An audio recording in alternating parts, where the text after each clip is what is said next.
হালুয়াঘাটে আল আহসান ট্রাভেলসের নতুন শাখা উদ্বোধন।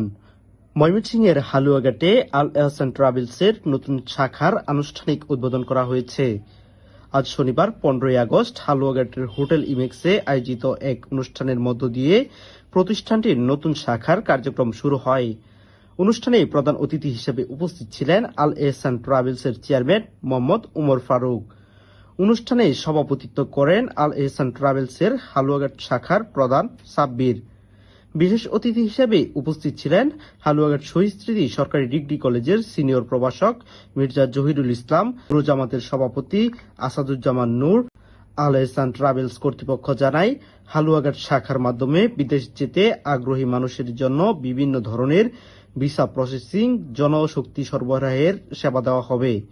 সংযুক্ত আরব আমিরাতের দুবাই, মালয়েশিয়া সহ বিভিন্ন দেশে কর্মসংস্থানের উদ্দেশ্যে যেতে আগ্রহীদের জন্য কাজের ধরন ও প্রয়োজন অনুযায়ী ভিসা প্রসেসিং, জনশক্তি সরবরাহের কার্যক্রম পরিচালনা করবে প্রতিষ্ঠানটি। এছাড়া বিদেশ যাত্রা ও সংশ্লিষ্ট বিভিন্ন সেবা সম্পর্কে প্রয়োজনীয় সহযোগিতা দেওয়ার লক্ষ্যে শাখাটির কার্যক্রম পরিচালিত হবে বলে জানান সংশ্লিষ্টরা। তাদের প্রত্যাশা, হালুয়াঘাটে এই ধরনের সেবা চালু হয় বিদেশে কর্মসংস্থানের জন্য আগ্রহী স্থানীয় বাসিন্দাদের ভিসা ও ম্যান পাওয়ার সংক্রান্ত প্রয়োজনীয় সেবা গ্রহণ আরও সহজ ও সুশৃঙ্খল হবে। অনুষ্ঠানে বক্তারা বলেন, বিদেশ যাওয়ার ক্ষেত্রে মানুষের সবচেয়ে গুরুত্বপূর্ণ বিষয় হল সঠিক তথ্য ও নির্ভরযোগ্য সেবা এবং স্বচ্ছতা। তাই গ্রাহকদের আস্থা এবং বিশ্বাসকে গুরুত্ব দিয়ে দায়িত্বশীলতার সঙ্গে সেবা প্রদান করতে হবে। আল এহসান ট্রাভেলসের হালুয়াঘাট শাখা স্থানীয় মানুষের প্রয়োজনকে গুরুত্ব দিয়ে কাজ করবে বলেও তারা আশাবাদ ব্যক্ত করেন।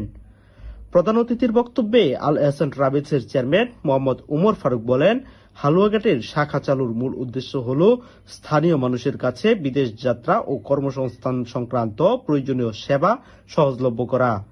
বিভিন্ন দেশে কাজের সুযোগের জন্য যারা বিদেশ যেতে চান তাদের প্রয়োজন অনুযায়ী ভিসা প্রসেসিং, জনশক্তি সরবরাহের সেবা দেওয়ার পাশাপাশি গ্রাহকদের সঙ্গে স্বচ্ছতা ও বিশ্বাসের সম্পর্ক বজায় রাখার উপর গুরুত্ব দেওয়া হবে। তিনি আরো বলেন, আমরা চাই গ্রাহকরা যেন প্রয়োজনীয় সেবা নিতে এসে হয়রানির শিকার না হন এবং দায়িত্বশীল ও স্বচ্ছতার সঙ্গে সেবা দেওয়াই আমাদের প্রধান লক্ষ্য। হালুয়াঘাটের মানুষের সহযোগিতা নিয়ে প্রতিষ্ঠানটিকে একটি নির্ভরযোগ্য সেবা প্রতিষ্ঠান হিসেবে গড়ে তুলতে আমরা কাজ করতে চাই। অনুষ্ঠানে উপস্থিত অতিথিরাও নতুন শাখার সফলতা কামনা করেন এবং স্থানীয় মানুষের জন্য মানসম্মত ও নির্ভরযোগ্য সেবা নিশ্চিত করার আহ্বান জানান। পরে আল এহসান ট্রাভেলসের হালুয়াঘাট শাখার সার্বিক সফলতা ও সমৃদ্ধি কামনা করে উপস্থিত অতিথি সুধীজন স্থানীয়দের অংশগ্রহণে দোয়া ও মোনাজাত অনুষ্ঠিত হয়। আমরা আল এহসান নামটা এমনিতে রাখিনি, অনেক গবেষণা করে রেখেছি এবং আপনারা শুনলে অবাক হয়ে যাবেন। আমি আবেগ থেকে বলছি কথাটা। এই আল এহসান নামটা আমরা আল্লাহ তাআলার একদম নেক একটা নাম থেকেই নিয়েছি এবং এটার উদ্দেশ্য হচ্ছে এটা যে সমাজে কল্যাণ তো বয়ে আনবেই।